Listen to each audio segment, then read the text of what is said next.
50일 굿나잇 기도 37번째 기도의 임계점을 돌파하라. 열왕기상 19장 4절에서 8절. 자기 자신은 광야로 들어가 하룻길쯤 가서 한 로뎀나무 아래에 앉아서 자기가 죽기를 원하여 이르되 여호와여 넉넉하오니 지금 내 생명을 거두시옵소서.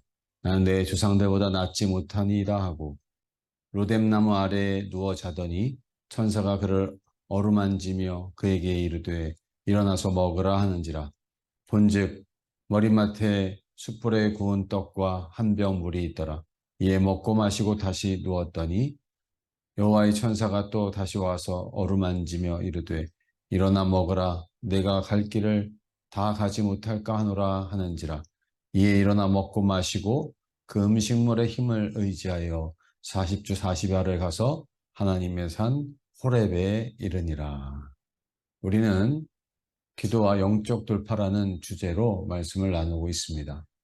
기도는 우리만 열심히 하고 노력하면 되는 것이 아니라 우리들의 기도를 방해하고 저항하는 어떤 진영과 여러 가지 장애물들이 있습니다. 우리가 그것을 잘 헤아려야 이길 수가 있습니다. 오늘은 세 번째 기도의 임계점을 돌파하라는 말씀을 나누고자 합니다. 임계점이란 말은 물리적인 용어입니다. 모든 물질에는 어떤 변화를 일으키는 온도나 압력의 한계치, 임계점이 있습니다. 예를 들면 물이 평소에는 다 액체입니다. 그러나 0도씨에 얼기 시작하고 그 물은 끓이면 100도씨에 끓기 시작합니다. 철은 1538도에서 녹고 2865도에서 끓습니다. 그 액체로 변화된 걸 가지고 주물 틀에 넣어서 다양한 형태를 만들지 않습니까? 이것이 물이나 철의 변화가 일어나는 한계점을 이용하는 것입니다. 물체에는 에너지가 쌓이면 질적인 변화가 일어나듯이 기도의 시간도 역시 쌓이면 영적인 변화가 일어납니다.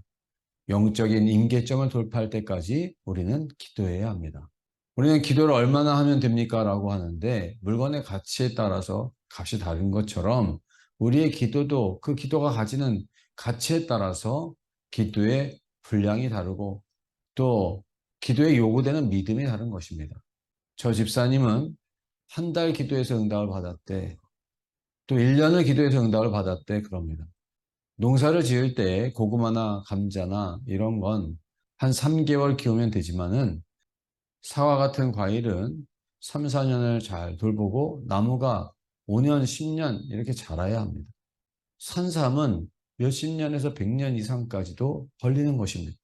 우리 기도가 과일일 수도 있고 야채일 수도 있고 혹은 산삼일 수도 있는 것입니다. 그냥 우리의 기도가 고구마나 감자면 좋겠습니까? 산삼이면 좋겠습니까? 기도가 빨리 응답되면 다 좋은 것이 아닙니다. 시간이 오래 걸려도 아무런 변화가 없는 것 같아도 우리는 이것을 기억해야 합니다. 아, 기도는 가치가 다르고 또 임계점을 돌파해야 되는구나 라고 하는 사실을 알아야 합니다. 그렇다면 기도할 때 우리는 어떤 임계점을 돌파해야 하겠습니까? 첫째, 생각의 임계점을 돌파해야 합니다. 사도행전 16장 9절, 밤에 환상이 바울에게 보이니 마게도냐 사람 하나가 서서 그에게 청하여 이르되 마게도냐로 건너와서 우리를 도우라 하거늘. 우리가 기도할 때 누구나 어떤 생각을 가지고 합니다. 그러나 그 생각은 완전하지 않습니다. 기도는 자기 생각대로 되는 것이 아니라 하나님의 뜻대로 되는 것입니다. 사도 바울은 아시아로 가고 비두니아로 가려는 생각으로 기도를 했습니다. 그러나 주님은 그를 마게도냐로 이끄시는 것입니다. 그러므로 기도자들은 내 생각의 임계점이 돌파될 때까지 기도해야 합니다. 한나는 내게도 아이를 달라고 기도하기 시작했습니다. 그런데 하나님께 기도하다 보니까 이제는 아이를 주시면 아이의 머리카락을 자르지 않고 삭도를 대지 않고 하나님께 바치겠다는 생각으로 바뀌어지는 것입니다. 우리도 50일 굿나잇 기도를 처음 시작할 때와 이제 기도를 마칠 때에 우리의 생각이 변화될 수 있습니다. 기도자들은 반드시 생각의 임계점을 돌파해야 합니다. 기도하는 중에 하나님께서 그 생각을 변화시켜 주십니다. 두 번째, 시간의 임계점을 돌파해야 합니다. 사도행전 7장 30절. 40년이 참에 천사가 시내산 광야 가시나무 떨기 불꽃 가운데서 그에게 보이거늘. 우리는 기도하되 왜 1년이 지났는데 2년이 지났는데 3년이 지났는데 응답이 되지 않는가 합니다. 하지만 그 시간은 소비되고 흘러가는 시간이 아닙니다. 쌓이고 쌓이고 쌓이는 시간입니다. 광야에서 모세는 40년이 흘렀다고 생각을 합니다. 40살에 광야에 왔는데 이제는 여든이 되도록 시간은 속절없이 흘렀고 세상 사람들은 다 나를 잊어버렸을 것이며 나는 아무것도 할 수 없다라고 생각을 합니다. 그런데 성경은 그 40년이 채워진 시간이라 말을 합니다. 기도는 시간의 임계점을 돌파해야 합니다. 아브라함은 아들을 위해서 기도하지 않았습니까? 그런데 25년이 지나 100살이 되었을 때야 아이를 갖게 됩니다.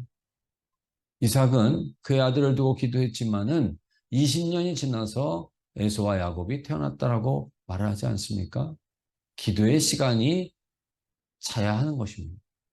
우리는 기도가 빨리 기도하자마자 즉각적으로 응답돼야 된다고 생각을 합니다. 그러나 세상의 모든 것은 시간이 만듭니다. 기도 역시 시간을 채워야 합니다.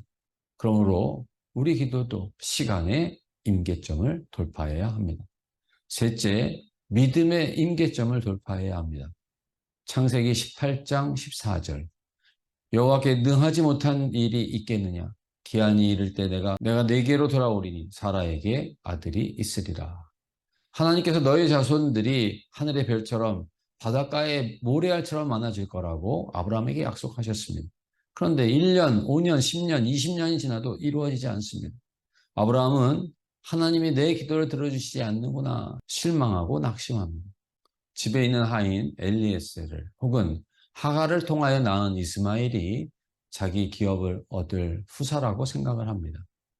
그러나 하나님은 아니다. 여호와께서 능치 못한 일이 있겠느냐? 기한이 이를 때 내가 내게로 돌아오리라 하십니다. 아브라함은 믿음이 좋은 사람입니다. 그러나 그 믿음은 한계를 가지고 있습니다. 하나님이 내게 아들을 주신다고 했으면 내가 젊었을 때 주셔야지. 내가 나이가 많이 들고 아내도 생리가 끊어졌으니 아이를 가질 수 없다라고 생각을 한 것입니다. 그러나 하나님은 기한이 이를 때가 있다고 말씀하십니다. 아브라함은 내가 젊었을 때 나의 아이가 건강하다 생각을 하는데 하나님은 아니다. 너희가 아이를 가질 수 있는 그때를 나는 처음부터 기한을 정하고 너희들이 할 수 없을 때 행하려고 기다리고 있었다 말씀하십니다. 우리가 할 수 있는 걸 동의하는 게 믿음이 아닙니다. 우리가 할 수 없는 걸 여호와께서 하신다라고 믿는 것이 믿음입니다. 우리의 믿음은 자꾸만 내가 할 수 있는 것에 머뭅니다. 아브라함도 믿음의 한계가 있었습니다. 그런데 왜 아브라함을 믿음의 조상이라고 말을 합니까? 그건 아브라함의 믿음이 훌륭하다는 뜻이 아니라 아브라함을 통해서 우리는 믿음이 무엇인지 알게 되었기 때문입니다. 믿음의 한계점을 돌파해야 하는 것입니다. 우리는 기도하면 응답된다는 게 믿음이 아닙니다. 내가 기도하면 하나님이 도와줄 거야. 그런 생각은 할 수 있습니다. 그러나 우리가 가진 이 믿음은 하나님의 뜻 안에서 하나님이 이루시는 것입니다. 우리들의 근거가 아니라 반드시 하나님이 이루시는 것. 이것이 믿음입니다.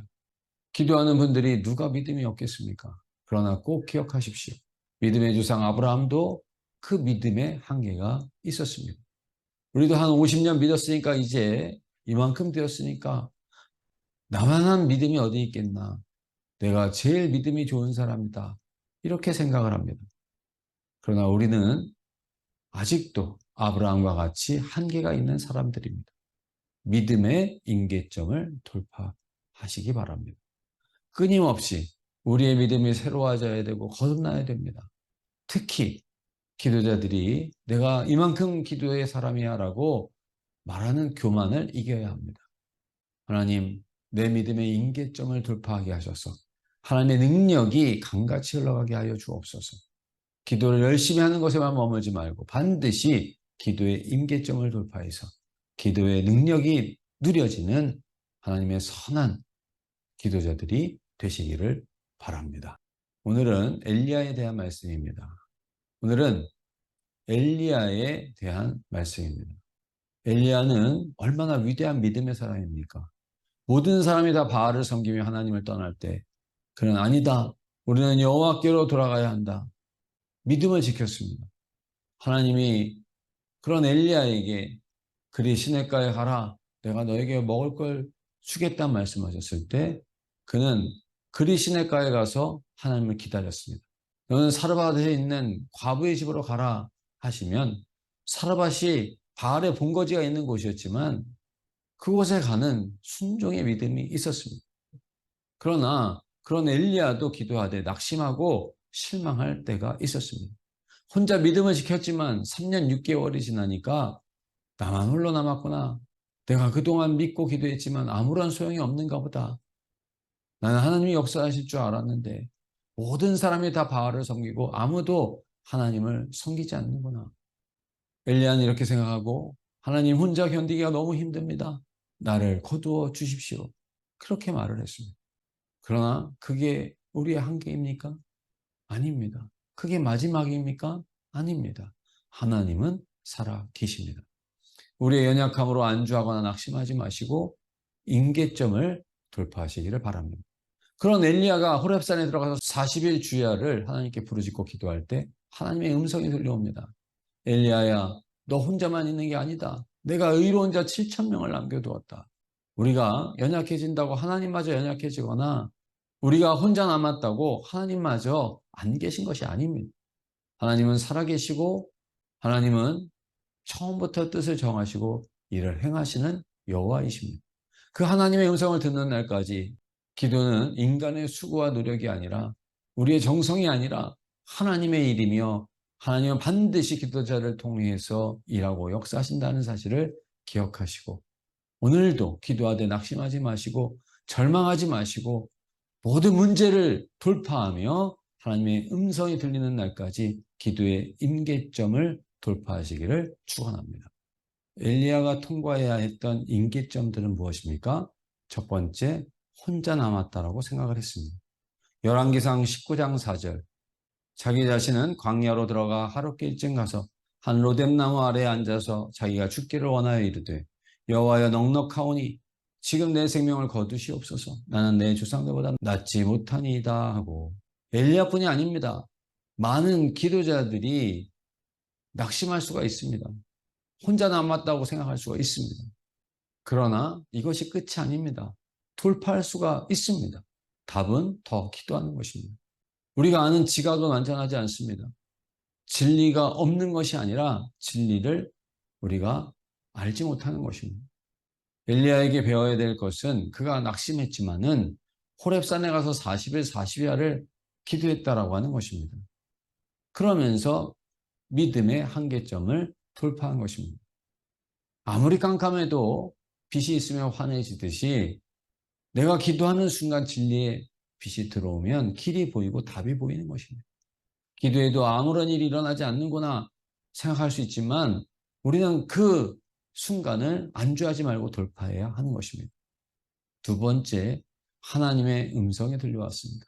열왕기상 19장 12절로 13절 또 지진 후에 불이 있으나 불 가운데도 여호와께서 계시지 아니하더니 불 후에 세미한 소리가 있는지라 엘리야가 듣고 겉옷으로 얼굴을 가리고 나아가 굴 어귀의 섬에 소리가 그에게 임하여 이르시되 엘리야야 내가 어찌하여 여기 있느냐. 엘리야가 호렙산에 가서 기도하자 드디어 하나님께서 세밀한 소리로 말씀해 주십니다. 사랑하는 성도 여러분, 기도하면 반드시 하나님께서 그 음성을 들려주십니다. 그 자리까지 나아가시기를 축복합니다. 엘리야가 3년 6개월 동안 얼마나 많이 믿음의 사람들이 혹 어디에 있는가 찾았겠습니까? 그러나 한 사람도 없었습니다. 그러나 기도할 때 하나님께서는 7천 명이 있다라고 말씀해 주십니다. 현상은 나빠질 수가 있습니다. 하나님께서 고쳐주신다라고 했지만은 암이 더 깊어질 수가 있습니다. 우리가 생각할 때 그 현상이 중요하고 또 깊어지면 그냥 절망합니다. 그러나 그것은 사람의 현상일 뿐 고치시는 하나님께서는 죽은 자도 살려주시는 줄 믿습니다. 나사로가 죽었을 때 예수님이 찾아오셔도 마르다와 마리아는 주님 지금 오라버니가 죽었습니다. 이제 희망이 없습니다. 이렇게 말을 합니다. 오라버니가 실제로 죽었고 이미 무덤은 돌로 가려져 있는 것입니다. 그러나 주님이 하시면 죽은 나사로도 살아나는 것입니다. 우리가 짐작하지 말고 생각하고 그 자리에 머물지 마시기를 바랍니다.